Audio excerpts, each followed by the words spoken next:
She tried to erase me from my own family, like I was nothing more than a chapter already finished.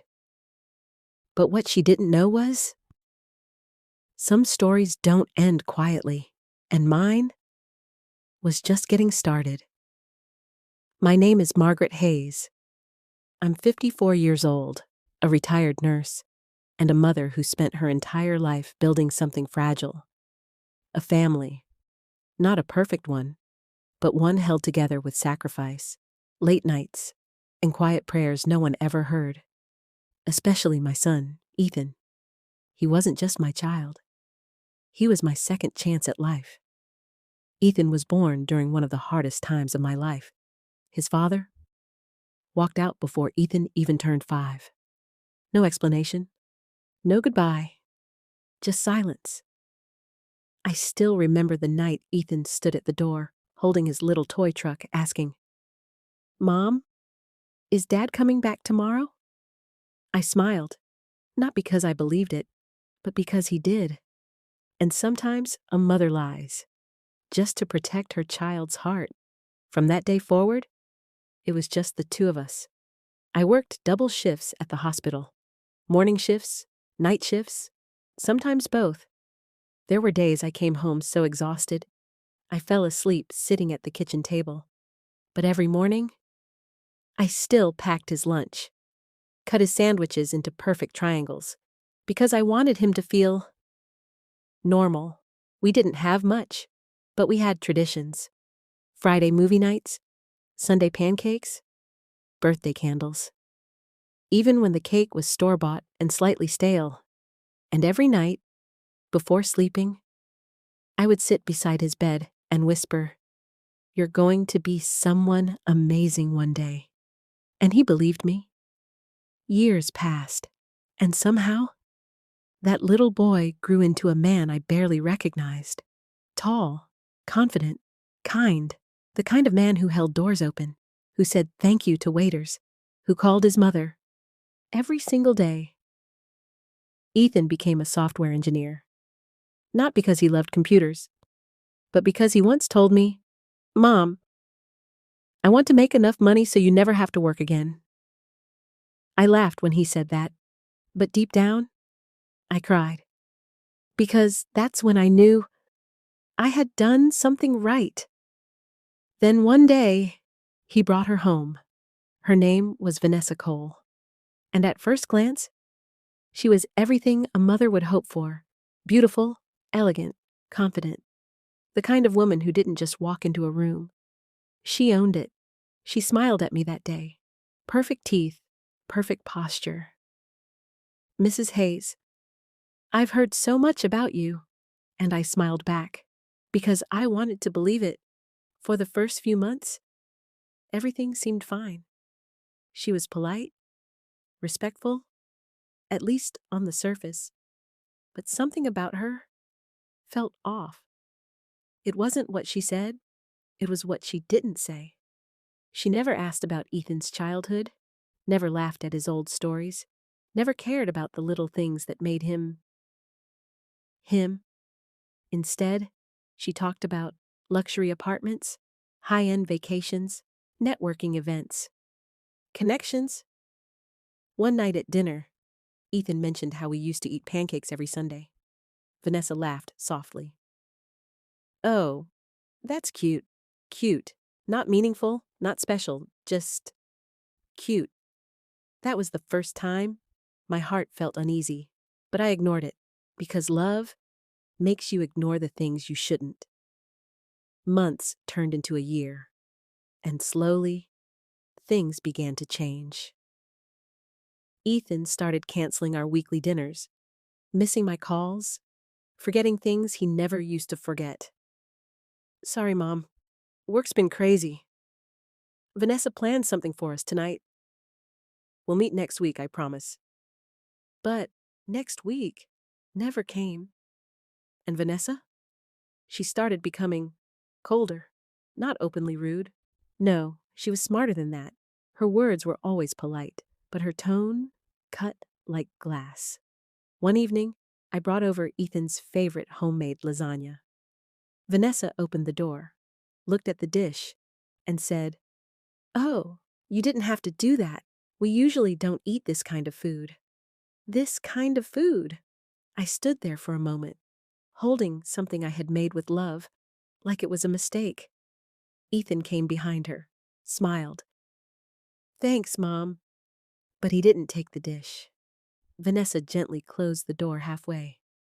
We already ordered sushi, and just like that, I went home with the lasagna still in my hands. That night, I didn't cry, but something inside me shifted. Still, I stayed silent because I told myself, if she makes him happy, that's enough. But I was wrong, because Vanessa wasn't trying to join our family. She was trying to replace it, and I didn't realize how serious it had become until the night she finally said it. The night everything changed. It was 2 weeks before their wedding.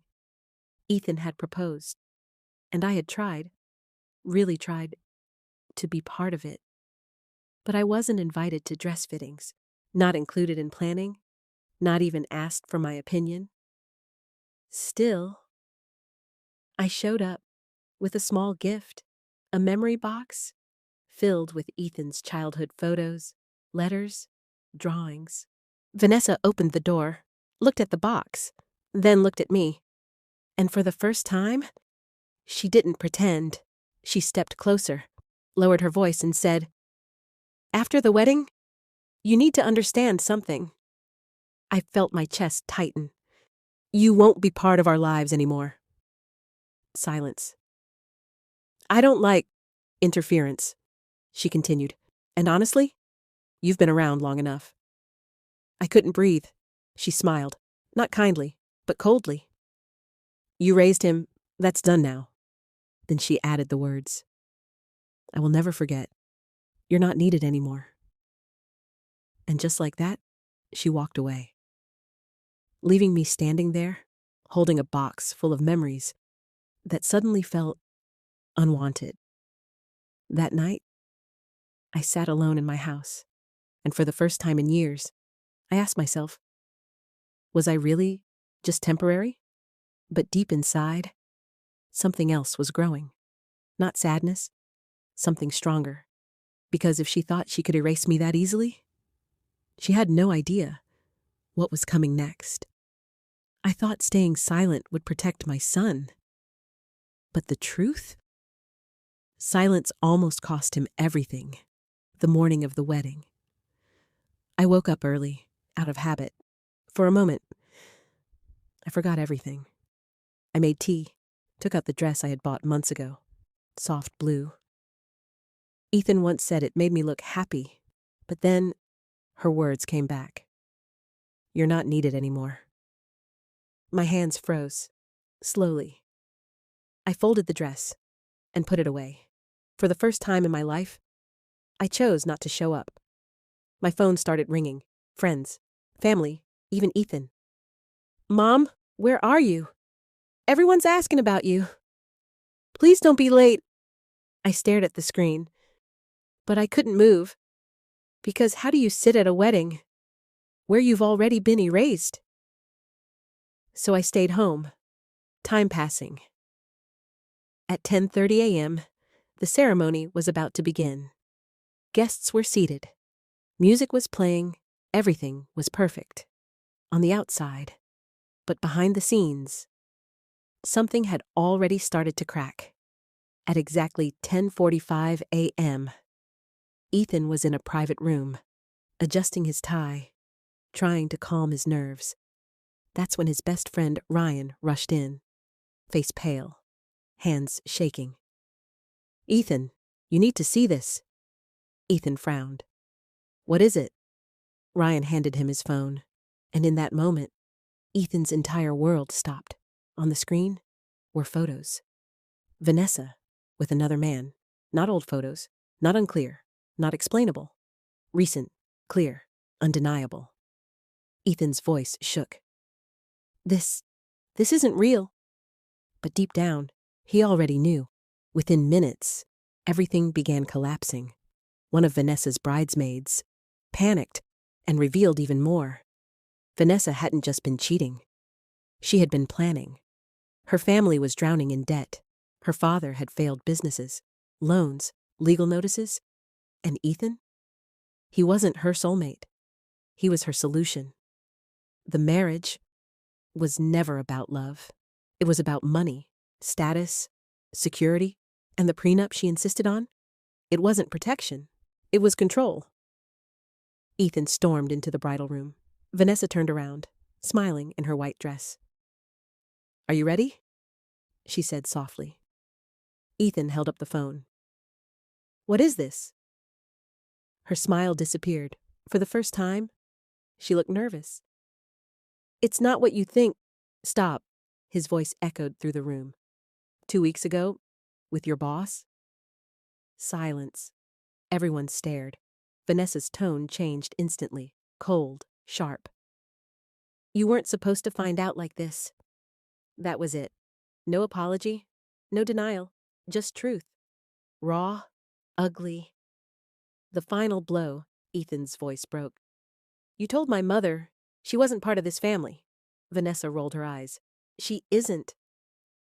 That sentence ended everything. At 11:15 a.m., guests sat in confusion. Whispers filled the hall. Then Ethan walked out, alone. "There will be no wedding today." Gasps, shock, chaos. Vanessa screamed. Her parents argued. People recorded videos. But it was over. At 12 p.m., my phone rang. It was Ethan. His voice broken. "Mom, the wedding didn't happen." My heart stopped. "What happened?" A long pause. Then he said, "You were right. I just didn't see it." Tears filled my eyes. That evening, he came home, not to celebrate, but to heal. He sat beside me quietly, like he used to, as a child. "Mom," he whispered, "I almost lost everything." I held his hand. "But you didn't." He looked at me, eyes full of regret and love. "I'm sorry. I let her make you feel like you didn't belong." I smiled softly. "She didn't remove me." I paused. She removed herself. Some people don't enter your life to love you. They enter to use you. And sometimes, the biggest protection is the truth coming out at the last moment. Because family isn't something you can replace. It's something you fight for. She thought ruining the wedding was the end. But for her, it was just the beginning. For a few days, everything was quiet. Too quiet. Ethan stayed home, trying to process everything. He barely spoke, barely ate. And me? I thought it was finally over, but I was wrong. Because people like Vanessa don't lose quietly. 3 days later, my phone started buzzing. Messages, notifications, calls. "Did you really stop the wedding? Why would you do that to your own son? I didn't expect this from you." My heart dropped. Then I saw it. Vanessa had posted online a picture of herself in her wedding dress, crying. Caption: "Some mothers can't let go and will destroy their own son's happiness." Within hours, thousands of people believed her. Comments flooded in. "Toxic mother, she ruined everything." Poor bride. I sat there, reading it all, in silence. After everything I had sacrificed, I was now the villain. Even people I knew started asking questions. "Did you force Ethan? Did you create problems?" It hurt. More than anything Vanessa had said. Because lies spread faster than truth. Then one evening, Ethan walked into the room, holding a letter. His face was serious. "Mom, they're threatening us." My heart sank. "Vanessa's family, they're saying they'll sue us." "Sue us? For what?" "For ruining the wedding, for emotional damage, for interfering in their lives." I couldn't believe it. Not only had they lied, now they wanted to destroy us too. That night, I didn't cry. I didn't stay silent. For the first time, I felt something different. Strength. Because I realized something. If I stayed quiet, their lies would become truth. And I had the truth. Ethan had saved everything. Messages, emails, even a copy of the agreement Vanessa insisted he sign. And when we looked closely, we saw it clearly. It wasn't a marriage plan. It was a trap. Clauses that would give her access to his income, control over assets, even conditions that would benefit her family financially. This was never love. It was business. A week later, Vanessa's family invited Ethan to talk. They thought they could control the story. But this time, I went with him. We walked into that room together. Vanessa looked confident, smiling, like she had already won. But then, I placed a file on the table. "Before you accuse us again," I said calmly, "maybe you should explain this." Her father frowned, opened the file, and his face changed. Financial records, debt reports, the agreement, everything. Vanessa's smile disappeared. "You had a plan," I said. "Not a wedding, a plan." Silence.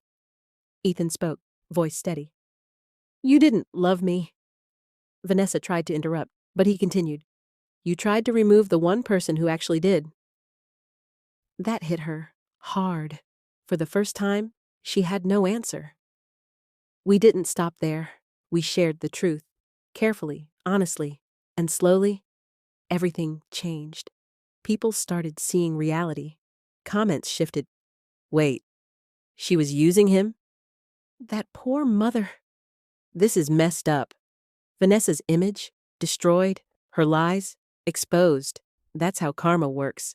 Quiet at first, then all it on one night. Ethan and I sat together, peaceful, finally. He looked at me and said, "Mom, I almost lost the only real family I had." I smiled gently. "But you didn't." He held my hand, like he used to as a child, and said, "No one can ever replace you. Some people will try to erase you, not because you're weak, but because your presence exposes their truth. And remember, karma doesn't rush. But when it arrives, it doesn't miss.